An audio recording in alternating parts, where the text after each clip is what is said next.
everyone, and welcome to the preview and prediction show from Taking Over in Our Local Establishment, talking all about Halloween Havoc coming up this Sunday night, live on Peacock. Oh, it'll be fun when we get to say Netflix soon, someday. That feels weird. Oh, yeah. I can't wait for the Netflix model. But not only am I here myself, we've obviously got the natural, the queen of our local establishment, astridpizarro. And Astrid, would you please introduce us to our special guest for today? My fellow Floridian that just survived the hurricane with me, and great writer Robert. How are you, Robert? I'm doing great. I gotta say, I feel like a rock star. We just had like 2 full-blown music intros. I was not expecting that. That was fantastic. Yes. We do take our music a little seriously here between Astrid and Bobby. They enjoy their rock music, which, by the way, if you want to find any of that music, please go ahead and support OnLap. They are the people who put out the 2 songs that we have as our introductions here, and almost every song on our local establishment is an OnLap song, as we have a nice connection with them. But we're here to talk about Halloween Havoc. Robert, how do you think the build's been towards Halloween Havoc? I think NXT is the most pleasant show that WWE produces. I know I'm in the minority there. I know a lot of people don't like new NXT. I think it's a fun show. I think the move to CW has been tremendous for them. I'm enjoying the look, the feel, even back in the Performance Center, the look and the feel is great. I think the build has been fun, considering it was pretty quick of a turnaround between the CW build and the Halloween Havoc build. I think it's been nothing but fun. Yeah. Astrid? Yeah, I mean, I think it's one of my favorite shows. The way they build up to it every single year, so it's something I'm looking forward to. I love their spin the wheel, make the deal sort of thing that we get to have here that we don't get to have most of the time. So it makes it exciting and different for this pay-per-view itself. A Halloween Havoc tradition like none other. Spin the wheel, make the deal. I believe the first spin the wheel, make the deal match ended up being a coal miner's glove match, if I remember correctly. That's correct. That's Halloween Havoc 92, right? Sting and Jake Roberts. I'm almost certain of it. I know Jake Roberts is in it, and I think it's Sting with him, and I think it's 92. We have, if you want to participate, Robert, we do have our What the Fuck Do We Know About Wrestling Trivia coming up, and it is Halloween themed. So if you I do enjoy wrestling. I do enjoy wrestling trivia. That's a good time for me. But we're not here to talk about wrestling trivia. We're not here to talk about next Thursday. We're here to talk about this Sunday. We've got a fantastic card of 4 confirmed matches. A 5th match that's all but confirmed, but WWE hasn't officially put out merchandising for. But we'll talk about it anyways, because NXT basically confirmed it last night. Let's start with the match that I think we're all going to want to talk about, that I think is probably the best match on the card and should be the main event. Yeah. Stephanie Vaquer and Giulia taking on the NXT Women's Champion Roxanne Perez and her frenemy Cora Jade. Well, they're not frenemies anymore. They're just friends. Well, I've seen the way Cora keeps looking. They've seen the way Cora keeps looking at her during these promos. They're still frenemies. Ashley, why don't you go ahead and start talking about this first? I was going to say that championship there was going to cause some issues down the line. So that's always, no, like you said, I'm looking forward to this match. Probably the most out of the whole card so far. Seeing at least 3 out of the 4 ladies I'm excited to see here. But either way, it's a night off for the champ. You know, she usually puts their title on the line for the pay-per-views whenever they happen. So this is something rare for Roxanne in that aspect, especially with this reign. But again, it's nice to see kind of putting this like to full circle in a way, and having her and Cora teaming again, since we barely got that the first time around. And seeing this, you know, this past week now on NXT, the way that Stephanie and Giulia just meshed together the team so well. I want to see that more often. I hate that it's probably not going to be there for too long, but it was exciting to watch, and I love it, and I can't wait to see this happening. And then these 2 teams clashing. I can only imagine like the back and forth we're gonna have here between Cora and Roxanne, just because they're gonna be those heroes that don't want to go against the other 2. So that's gonna be fun in that aspect too. But I just seeing Roxanne on the other side. I don't want her to lose though. But I feel like that's also why Cora's there. So I feel like Cora's probably gonna get that pin from either Giulia or Stephanie here. But it's so tough to pick just one winner though. But like what a specific team, to be honest, because I feel like they're also strong going like from this pay-per-view and even afterwards. So I say because of the build up, probably what will happen afterwards. I feel like Cora's gonna get the pin. It's gonna get pinned by Stephanie or Giulia. So I'll have that team winning at least. Robert, your thoughts? Yeah, I think the build to this has been fun. I think Cora and Roxanne, as their natural friends, I think they should just stay together. I think it's a good pairing. It's a fun twist to give Giulia and Stephanie a tag team here. If, I'd like to see them mix it up with even more teams and keep this pairing going. But I actually think that they're just going to lose here because I think Roxanne and Cora have probably secured the services of Zarya, and she's going to neutralize the other two incoming signings and be the heel and the heater for the two chicken shit heels. Interesting, because I when I saw Zarya show up on Tuesday night, for those that didn't get to see it because the CW was awful. After the spin the wheel, make the deal portion of the main event match, where Terrible Toxic or Fatal Influence went ahead and got the spinner's choice. Fallon Henley was about to say, well, so ladies, it sounds like we have a decision to make. And as she was mid-sentence, WWE said, screw it. They turned off all the lights. They played the video package. And after breaking through the Halloween Havoc wall, out came the debut of Zarya, otherwise known as Delta, from what promotion was she in? Is it Riot City Wrestling? Yeah, she's Australian, right? Yeah, she's one of the Australians. I just wasn't sure. I was trying to make sure it was right. I believe it's Riot City Wrestling that she was a part of. The name change, I actually think isn't that bad. Me and Astrid talked about it on Tuesday night. I think it's a decent name change in terms of WWE name changes that could have happened. It's not the end of the world. But I thought she was coming out for Kelani Jordan. I thought she was going to be in that women's mid-card title picture because there's already so much going on in that main event picture. I didn't even think about whether or not she'd be a heater.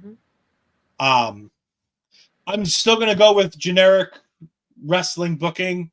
Giulia lost her match against Roxanne. Her and Stephanie are on the path to the championship. One of them is going to be the next champion. I think they win, and I think we get the fatal four-way at the next show, the next pay-per-view, the premium live event. I think we get the win for Giulia and Stephanie to set that up. But I think NXT's done a masterful job of being able to align three massive foreign debuts in such a short amount of time and still make each and every one of them feel important. Like that's a massive feat to debut three women with the pedigree of Giulia, Stephanie, and Delta, to bring all three of them in, and they all instantly feel like a big deal. None of them felt like they got overlooked. None of them felt like they got overshadowed by the other. Masterful John by, as we always say, Chef Sean is indeed in the kitchen cooking up some good stuff. So thank you, Chef Sean. So we've got 2 for Stephanie and Giulia, and Robert thinks that the heater is going to come in and save the day for the heels. Yeah, I think so. I'm going to go with the heels winning and Zarya just immediately aligning herself against the other two major signings. Oh.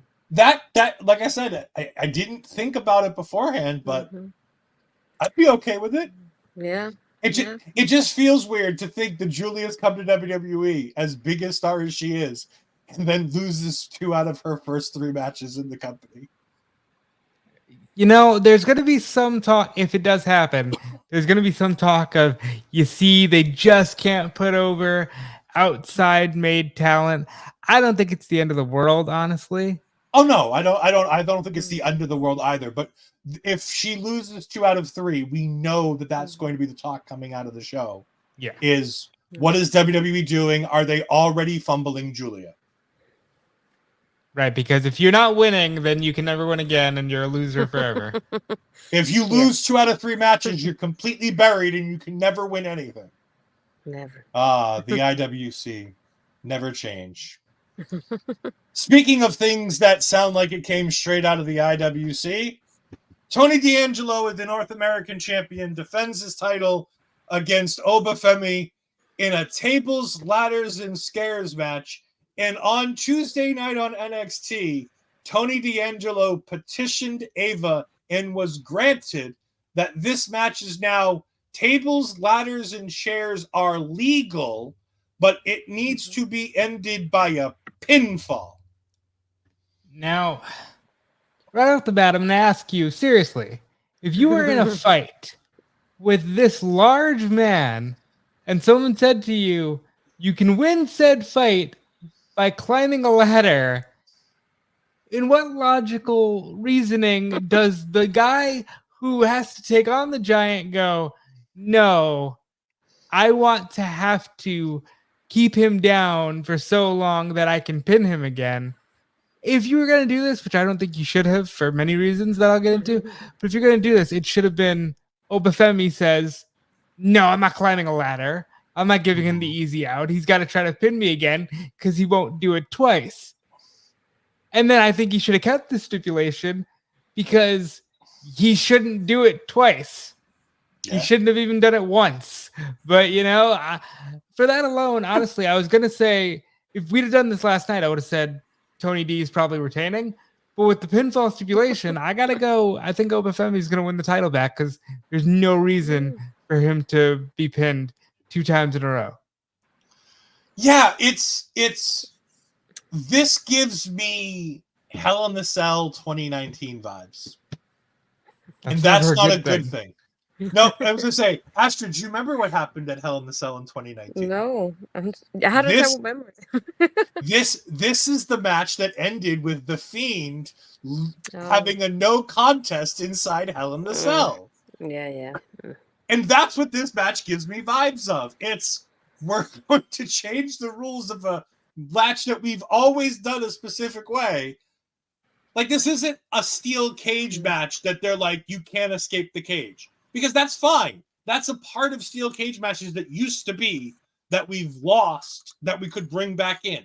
That would have been fine. But saying we're going to have a ladder match where the purpose isn't to climb the ladder and retrieve the championship is so fucking stupid. However, I can't wait to watch the match because this match is going to be fantastic. These two guys have really good chemistry. Even Femi had great chemistry with Luca this week on NXT. That match, I really enjoyed it. I thought Luca brought out some aspects of Femi's matches that we haven't seen, with some of the unique ways that he was getting to Femi and trying to attack Femi was even different than the stuff Tony's been doing. I want Femi to challenge in the near future, not now and not in the next couple months, but in the new year. I want Femi to dethrone Trick Williams. I think that would be a fantastic match. I wouldn't mind if it's him dethroning Wes Lee, if Wes Lee dethrones Trick Williams. But I think to get to Femi into the World Championship picture, he unfortunately has to lose here. And this has nothing to do with him being linked to Miss Nikita Lyons on NXT this week. It has nothing to do with that. Maybe it has a little bit to do with that. Bad Oba. Astrid, your thoughts? I'm really torn about it just because I was thinking of, just like you mentioned, of like Nikita. So we do have the D'Angelo family being 4 people, obviously 3 men, 1 woman. And then we have Opa here. And if he does have Nikita, that's 2 out of 4. Do we have TNT join his side because they were close to Nikita there as well and kind of even out the odds in that sort of way? But again, it's like I feel like at the same time, this stipulation does help Tony because so far we only have Oba with Nikita. That he doesn't have anybody else linked to him officially yet. So it's like, do we have the D'Angelo family looking for that revenge and helping out Tony in that sort of way? And Tony's like, yeah, this is the time I would accept the help in a way, just because of what they did to that Oba did to them this week, attacking all of them throughout the show. So it's like it feels like kind of like the whole family would be taking revenge on Oba for the attacks in that sort of way. That's how I kind of thought about it. So it's like it just feels like in a way it'll be like a 4-on-1 in that situation for him. I just like Robert said, it's like I don't like the fact that Oba getting pinned twice. That's the only thing that I'm like, I don't want that part. But I'm gonna stick with Mr. Tony winning this one and keeping that championship there. Yeah, I mean, I don't think any of us think the match is going to be in any way, shape, or form a bad match. I just think it's going to produce a clunky finish with having to have a pinfall in a ladder match. Yep. And again, Obafemi, they've done such a good job building him as this monster that you can defeat, but that nobody's been able to figure out. And it's different than like a Braun Strowman where it was like he could run through anybody and everybody and not get hurt. It was a completely different thing with Oba, and it felt real and special. Robert, you wanted to say something? Yeah, if we look at it just like another hardcore match, it's fine. It's just the emphasis is going to be on, tables, ladders, and chairs. I can't see him getting pinned and them saying, like this is okay, because it's different than Giulia, because Giulia, while a great wrestler, isn't presented as an unbeatable monster. And unfortunately, in WWE, once you topple the unbeatable monster, the aura's gone. That's pretty much it. They're never going to get it back. And you got lightning in a bottle with Oba. And I don't think they should let it go. Absolutely. All right. We're going to change the setup here a little bit as we talk about, and Astrid, you can go ahead and talk about this.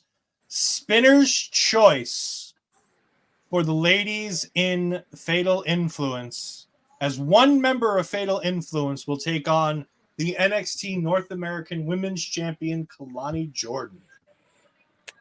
I feel like this is interesting just because I like Fatal Influence and I don't see them breaking up. But at the same time, I feel like there should be some kind of like a confrontation, I guess it's the word, between all three of them, because it is a title shot.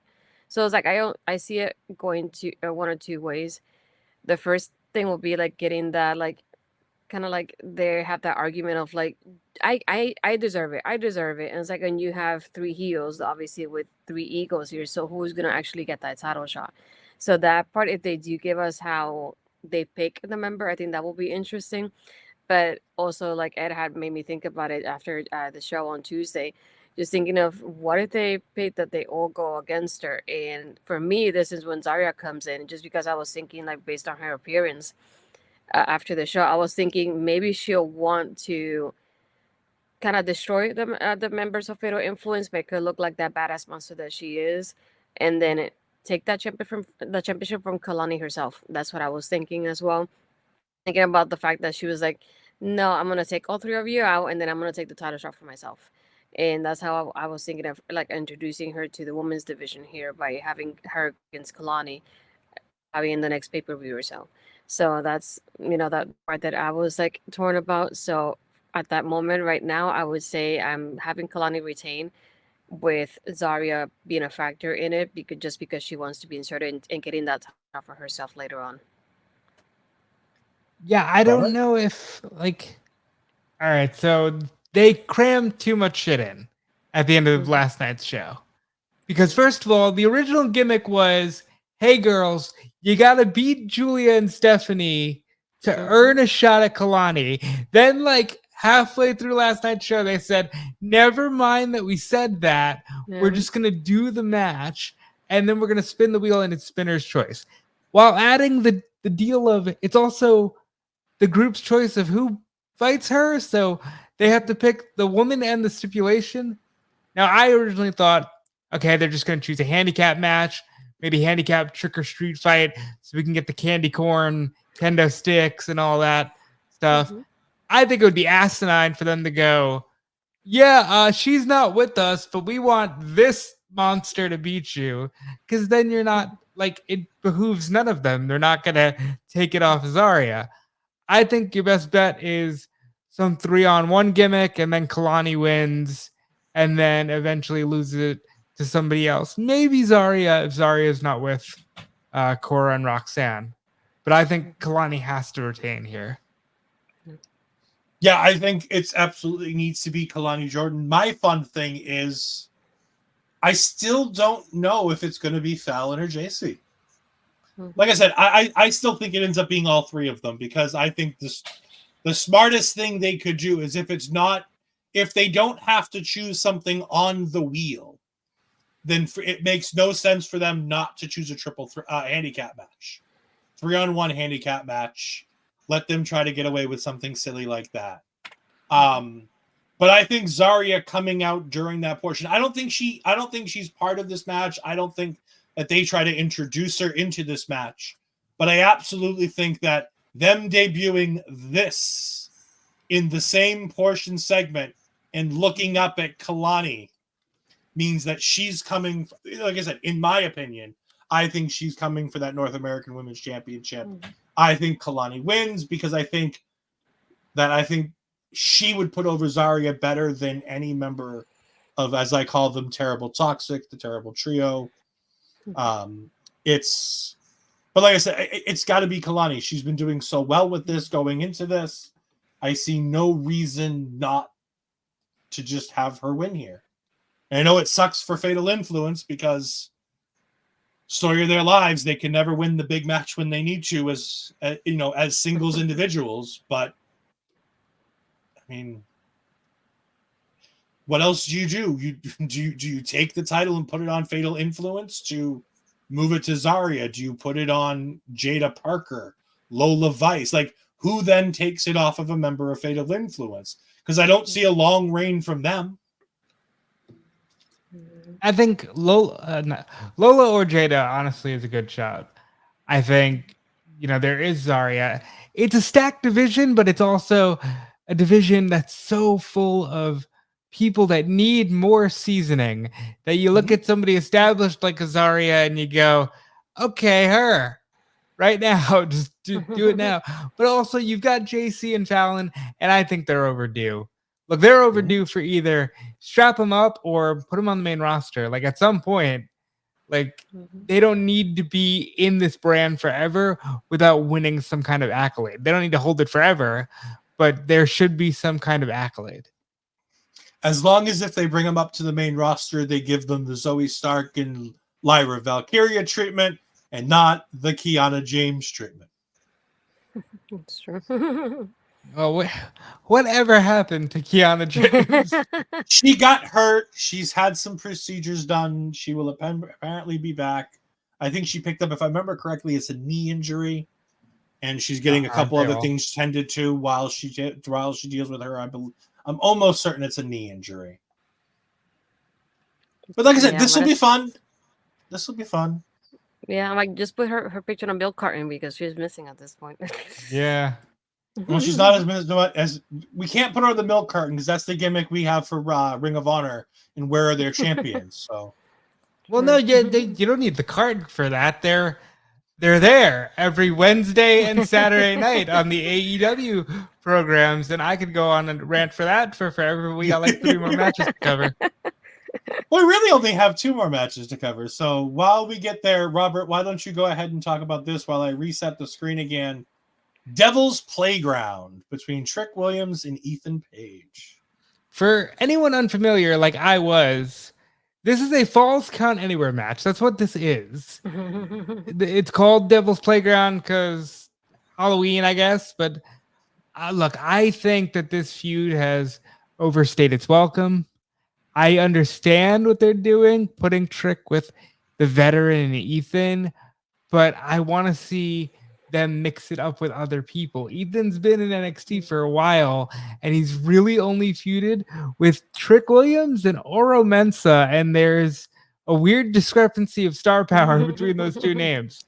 I think I wish I could say there was some jeopardy here. I don't think there is. I think this is Trick Williams is winning the match.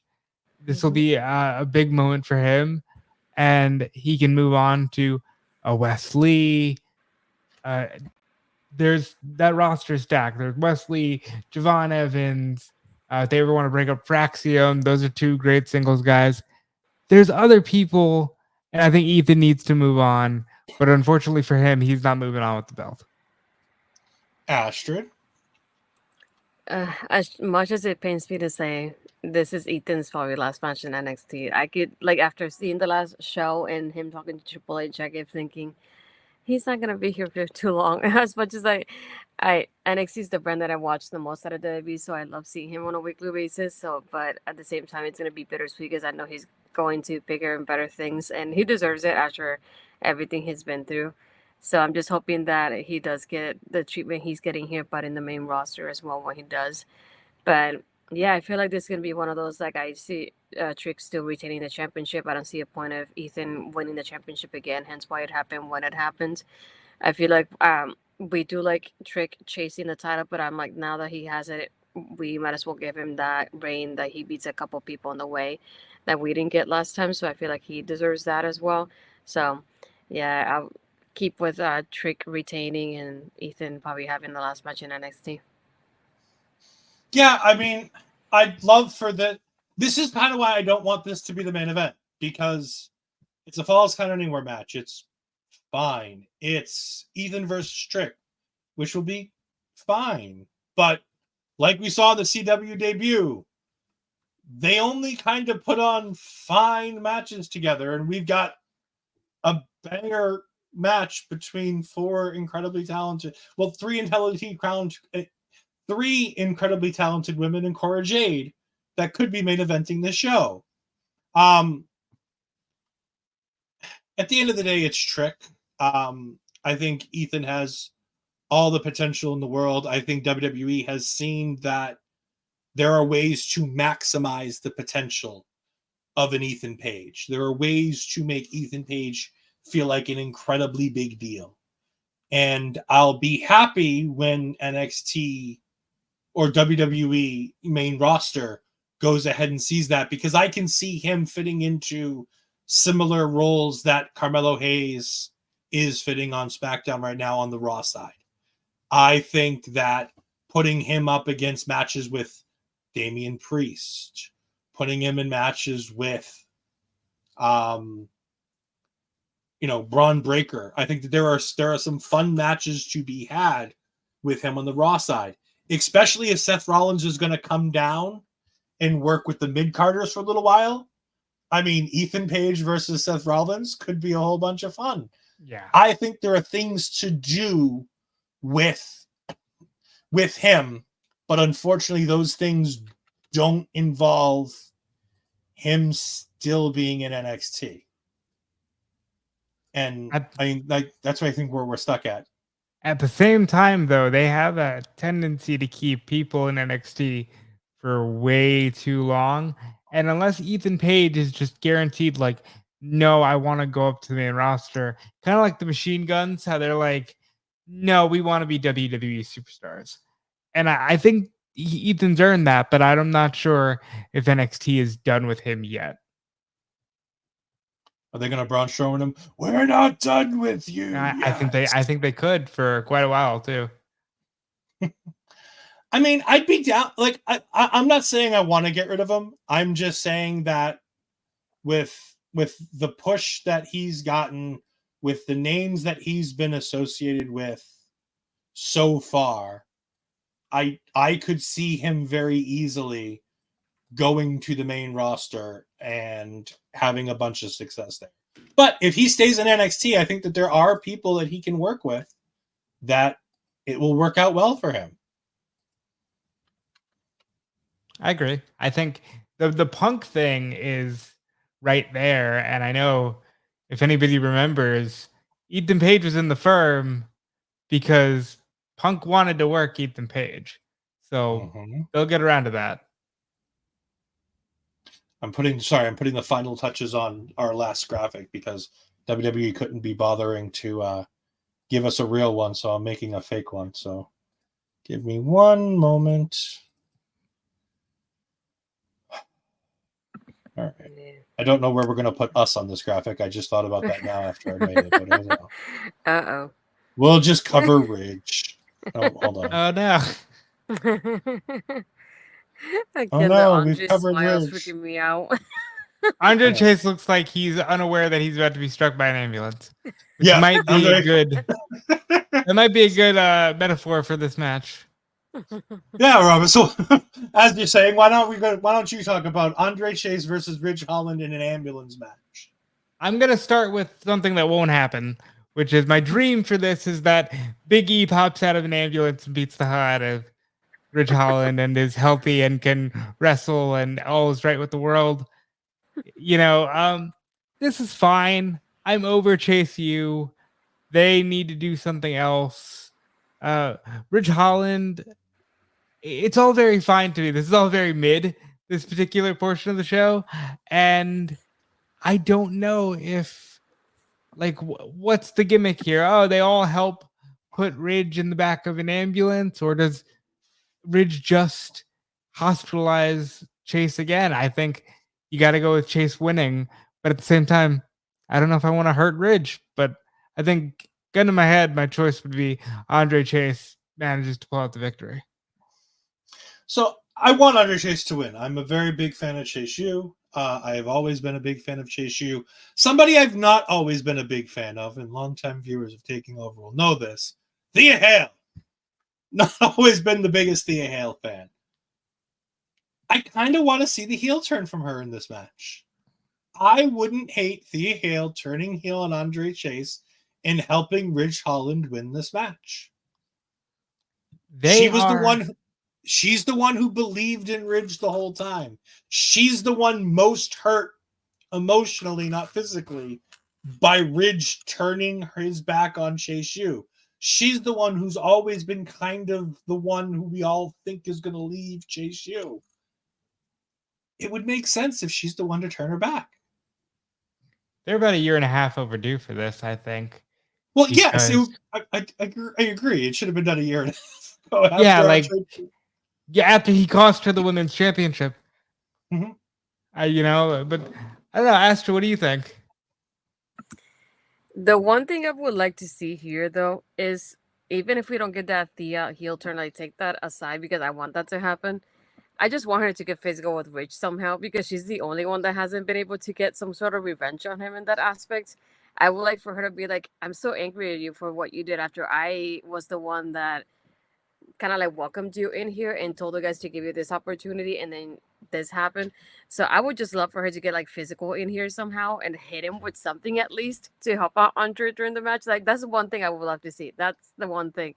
But no, I think we've had the guys off TV for a bit at this point, so I think this is the time that we get everybody coming in here we're gonna close this chapter, we're gonna put Ridge, and I just picture everybody from Chase U closing that ambulance just to enter to win that match. So that was my visual of it. Somehow I just want all of them to just close out there, be like, we're done with you, and then having it be there, having it physically there.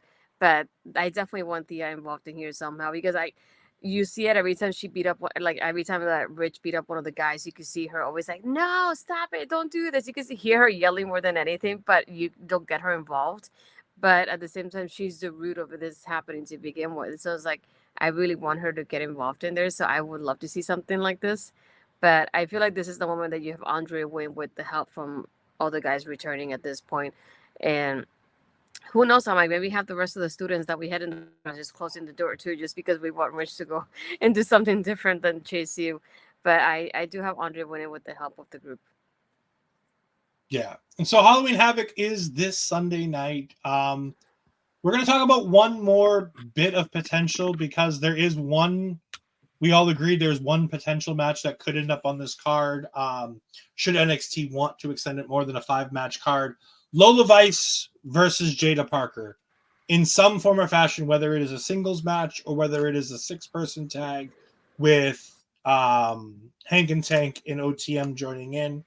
Ashley, what do you think about that match? Who do you think would come out if either of those matches were put out there on the card?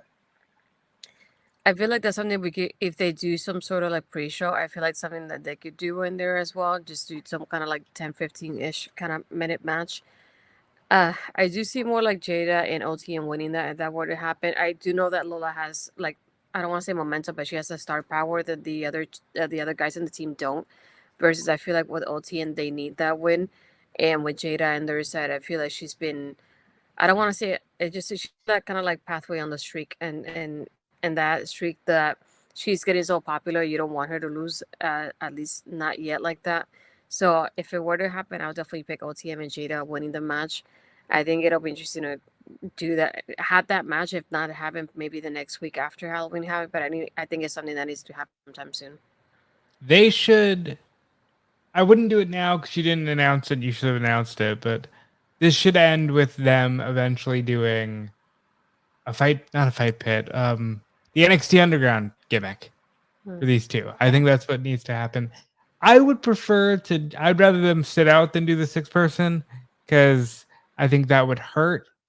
But I like these two a lot, and even though I feel like they both need a win, I think Jada. There's more money to me in Jada whenever they fight than Lola, and I think Jada's going to be a star real quick. Yeah, I think Jada is. They obviously see something in Jada Parker because I think she's taken that Tiffany Stratton line of she progressed slowly in the first couple of matches, then all of a sudden something clicked with Jada at some point, and all of a sudden she's a star. It's the same thing that happened with Tiffany Stratton. When she came back from that injury where she got her nose fixed after breaking her nose, she came back in a completely different talent. She was at a higher level. She was doing better character work. She was doing better in-ring work. And look where it's gotten her. She's Miss Money in the Bank. She's being heavily pushed and heavily featured in every top women's story on SmackDown right now because of that briefcase. She having interactions with Rhea Ripley, who's probably the most recognizable woman in all of WWE at this moment. It's fantastic work for her, and I think Jada's on that same trajectory. I would love to see Jada win this. If they announce this match, I would love for it to be a number one contenders match for the North American Women's Championship. I think that would be a perfect way to do it. If you want to put this on the card, either on the pre-show or on the show itself, because I think you can fit a 6th match on this card. I don't think any of these matches have the risk of going too long in and of themselves. So I think it would be fun if you do put that on there to be like, this is the next challenger for whoever comes out of the North American Women's Championship match with the title. I think stakes to matches is always just better. Because in that case, you don't even need to understand a story. You just go, they will one day fight for a championship. That is what they're fighting for. And that's all you need.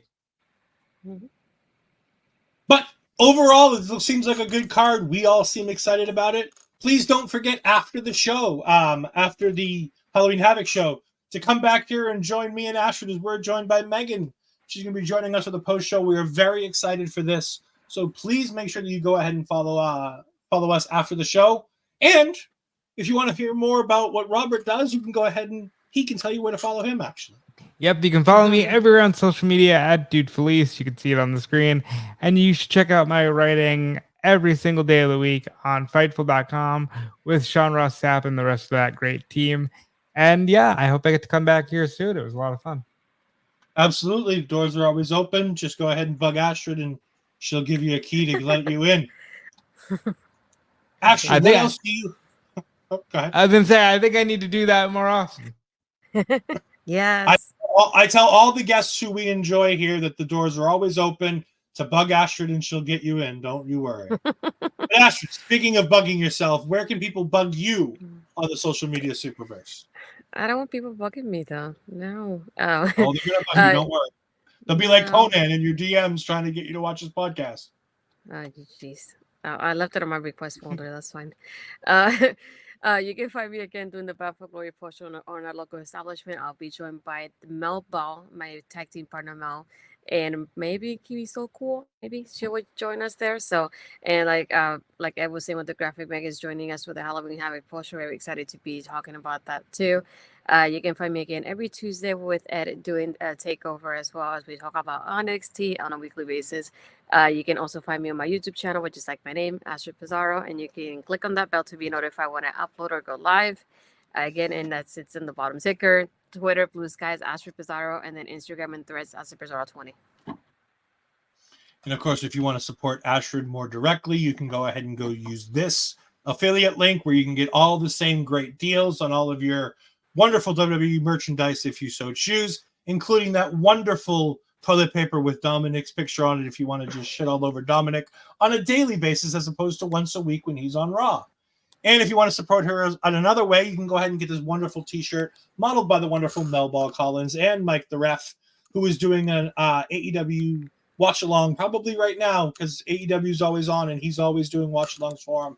So go ahead and join him there. But you can go ahead and scan this QR code to go ahead and support Astrid more directly so we can continue making fantastic graphics because she's the one who foots the bill for our wonderful Canva. So we always appreciate Astrid.